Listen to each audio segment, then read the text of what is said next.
The accolades that followed Terry Venables' death last week revolved around a single quality that made the former England, Spurs and Barcelona boss a coach with such brilliant abilities: charisma.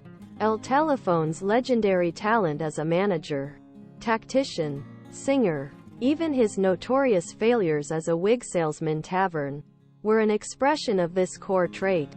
His chariot-child charm, scheming wit. Master managers like Venables as a species may have gone way of upper pitch, but quality of basic alchemy, charisma, which explains their unique strength, is still with us today. Managerial charisma is more important than ever in determining whether or not teams will succeed.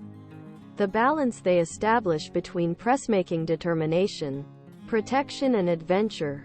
The ability of defense players to cut themselves in a nanosecond to avoid giving their last-minute penalty, etc. All these topics are the subject of weekly discussions. Stories that regulate our understanding failure and success. However, charisma remains unpredictable. Greatest feature football.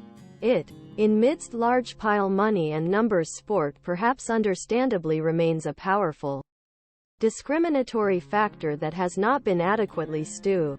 As a virtuoso player may have a fading personality, but we are more in the age of main character manager. And among all the things that a senior executive should have today, charisma is the most important. What exactly do we mean when we say charisma? Perhaps most easily it can be exemplified in a negative way by what it is not. Jurgen Klinsmann seems to me an extremely anti-charismatic leader with his fake California air and empty open dictionary. Even Thomas Tuchel, who is no stranger to success, seems to be a bit lacking in this episode. A handshake joke far from real charisma.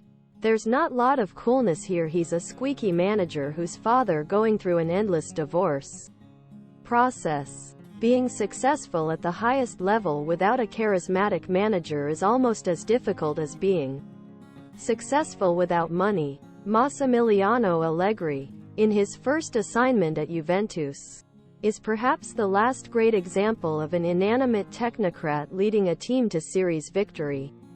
And it is still possible for managers without charisma to draw conclusions from the team when they are included in a setting.